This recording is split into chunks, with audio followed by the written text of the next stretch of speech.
Okay, so I'll just run through my sleepers. Mm-hmm. All right, I got 3 levels of sleepers for you. Mm-hmm. And I'll start off with my honorable mention, though. So my honorable mention, I got Colin Sexton. I'm gonna have him as a sleeper because I think he's gonna end up being the best.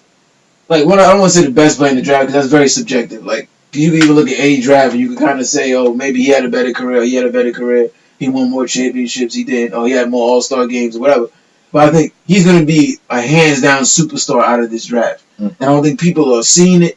Like, when we redraft this, he's going to be a top 3 redraft in 5 years. For sure. Number 2 sleeper, I got Hamidou Diallo. Okay. He's from Queens. Yeah. So I've known him before he even got into this. I've been over. You spoke about him from last time. I think he has Kobe Bryant, J.R. Smith, Gerald Green level athleticism.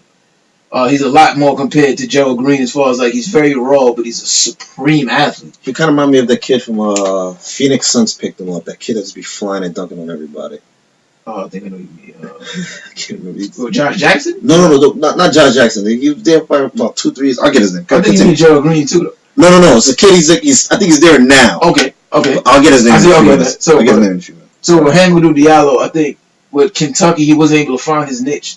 So I think he could end up being a steal if he gets in the right situation. He could be a very talented player, supreme athlete. And I got number 3. I got Eli Uboku. He's an international player, left-handed. He reminds me a lot of Patty Mills.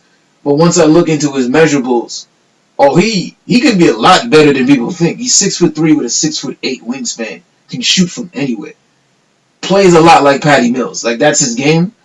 But he's still going to grow. He's, I believe, 19 years old. So when he grows, he might end up being 6'4" with like a 6'10" wingspan. And can score. Like, really can score. So I think he would be a nice steal for whoever's able to get him in the back end of the first round. So let me get into my real sleepers. First round, my lottery sleepers.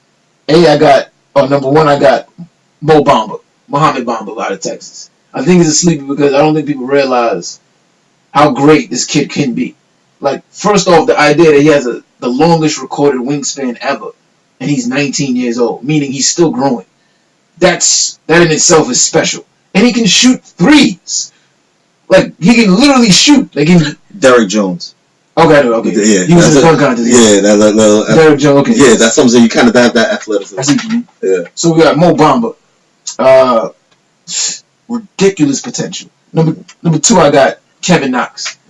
I feel like his potential is through the roof because of the fact that he played in that Kentucky thing where I feel like you don't get a chance to see how good they can be because they're playing with so many other lottery talents. Like playing with an all-star team. Yeah. You never see how good you are because you're playing with an all-star team. Like James Harden with OKC.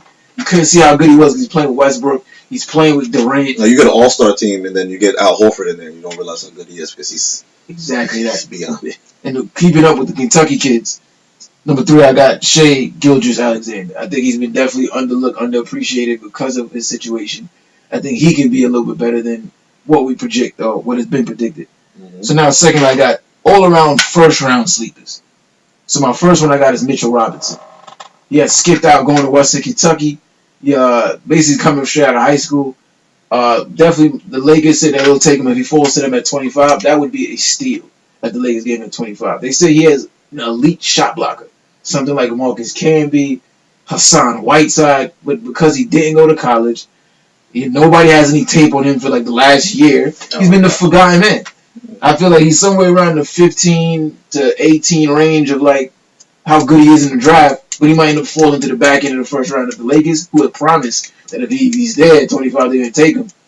If they get him, and they get LeBron or whoever they sign in the offseason, the Lakers are cooking with Kyle Kuzma and so forth.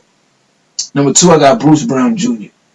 I became infatuated with Bruce Brown Jr. when I saw him coming into this year because he reminds me of a carbon copy of Russell Westbrook. Like, looks almost exactly like Russell Westbrook. Triple-double threat every time he came out there on the floor. Like, literally 6'5" with about 6'9" wingspan. And his favorite players was Russell Westbrook. Like, that's who he primed his game off of. Aggressive.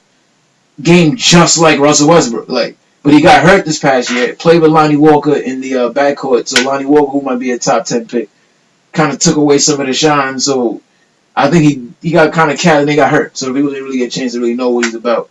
But I think he will be shot. He might be end up the Donovan Mitchell of this draft. That's what I'm going to say. Okay. And then number 3, I got Anthony Simmons. Kid coming out of high school. Another kid that not a lot of tape on. Didn't play nowhere. Nobody's seen him. He's 6'3" with a 6'9" wingspan. Plays a lot like Malik Monk. Can jump out the gym, but can really shoot the ball. Like plays a lot like C.J. McCollum. Can really come off the pick and roll and just score. Can shoot very well. So whoever gets him and is able to develop him might get a steal. And then lastly, I just got my big time potential mystery players. My first player actually took his name out the draft when I put this list together. His name was Brian Bowen. He was a 5-star prospect, but he got his name caught up in a scandal. Had to take his name out. It was was in the draft process. Looked good in the combine, but then because he didn't get any first round interest, took his name out a couple days ago. Nice. So he was to me because he was almost a baby Carmelo Anthony coming out of high school. Mm-hmm. He really scored. Was a small forward that was a very versatile scorer. 5-star recruit, but then had a little trouble with the problem, and then was actually in the combine. Hit a bunch of threes during the combine. I guess he didn't get any interest for the first round, so he took his name out. He might play overseas for this year. We'll see what happens with him. Nice. Putting the money on himself. Number 2, I got DeAnthony Melton. Like this was a projected lottery player that because of the scandal got dropped from USC. He's what you call they would call him a Swiss Army knife. Supreme defender that can actually score. He's comparable to Avery Bradley. To DeAnthony Melton? Yes, DeAnthony Melton. Played for USC as a freshman, but then got dropped this year because of the scandal. Apparently he took money. But comparable to Avery Bradley. So it's not the talent. It's the off the field. Supreme defender, but can also do some things offensively. Definitely an NBA player. So whoever gets him, they're getting a steal there. 6'3" with like a 6'9" wingspan. Very physical player. And then lastly on this, I got Isaac Bonga. I hope the Knicks get a chance to get him maybe in the second round, but he might not fall that far. He's basically the Lamar Odom of Europe, 18 years old, truly has point guard skills, but is a 6'9", 7-foot wingspan, skinny as hell. Plays to his own pace, a lot like Kyle Anderson with the Spurs right now, where it looks like he's playing with a slow pace, but really can see the floor, really can pass the ball, a lot like Lamar Odom. Mm-hmm. But this year, developed a 3-point shot. And he's 18, so he can be stashed for a couple of years. He's playing in France. He's playing in Germany's league right now. Okay. I think he's from France, but he's playing in the German league right now. So he's another sleeper that. So those are my sleepers. And then I guess we'll just go into 3 big predictions for this draft that will be going on tonight. Any predictions that you think will definitely go down? I think the one prediction we're going to see is we're going to see a trade in the top 5. Okay. I think we're seeing a trade in the top 5. If I would say another prediction, maybe I could jump here and say this will happen. DeAndre Antoine does not go number 1. I can see Phoenix deciding that they don't go that way. Okay. Go a different level. Getting the first round pick, they might go in a different level where they feel like they might pick someone else. I think they'll go down shit just because the head coach gets brought in, coaches him with the Slovenian national team. That's another thing. Okay. Also, big prediction. The Knicks don't pick a point guard. It's a big. That's what's up. That's what's up. Okay. What you got? All right. Our first prediction is the Memphis Grizzlies trade the number 4 pick. Like I don't know to who or to where or for what, but I have the Memphis Grizzlies trade that 4th pick. So Memphis is the only team in the top 5 that expects to actually make the playoffs next year. So to them, it's like they're not looking for a player that's going to grow into. So to them, like a player like Mikal Bridges makes a lot more sense for them because he's from day one he can start and compete to help them win a championship. So for them, they might want a more seasoned player. They would make sense to trade back to get some player that can plug in right now, like a Miles Bridges out of Michigan, that from day one can help them win right now. And then also they've been expressing that they want to trade. They're willing to give up Chandler Parsons for that. So prediction number 2, I got Trae Young falling out of the top 10. Ooh. So I don't really think that might happen. I think somebody's going to get enamored like Orlando or Memphis and just quote unquote take the best player available. Definitely Orlando. And it's like, I don't. So they got rid of Alfred Payton when he was just getting good, getting better. He came out of college one of the most elite perimeter defenders. You got saying, "Oh, he's not putting up the numbers." Like he would never. That's not his thing. Then he's a passer, and they started the year off playing well as him as your starting point guard. Like he was over 500. Anyway, that's whatever. That's near. My number 1 prediction is the Knicks somehow trade up and take Mohamed Bamba. If the Harlem native is to come to the Knicks and pair up with Kristaps Porzingis, it will be the second coming of the Twin Towers that we've seen in 2 different decades. We had Ralph Sampson and Hakeem Olajuwon in the 80s that was deadly and dangerous. And then we had David Robinson and Tim Duncan in the late 90s and early 2000s. So I feel like if the Knicks are able to put together 2 of the best rim protectors of this era, in Mo Bamba and Kristaps Porzingis that can also shoot threes, the Knicks are winning championships. It's just how many. If they do that, that'll be interesting because I remember how many times you said how they've gone overseas with the Spurs, and then to have that Twin Towers situation. You've been saying that, so if they were to do that, that would be interesting. Oh yeah, and I think the Knicks will have to give you a call. I'm for it. Like, bring me in. Like, holla at me, coach. You did. Okay. Then I think. But lastly, before I just want to bring more points to this NBA draft thing. Okay. So when people say the best player available, that does not make any sense in any sport. I just want to clear that up real quick. In any sport, there's no such thing as best player available. No. Now that makes sense for the general manager to say that for his team, because now each team would have a prospect that's best for them on the board, regardless of talent. Regardless of position.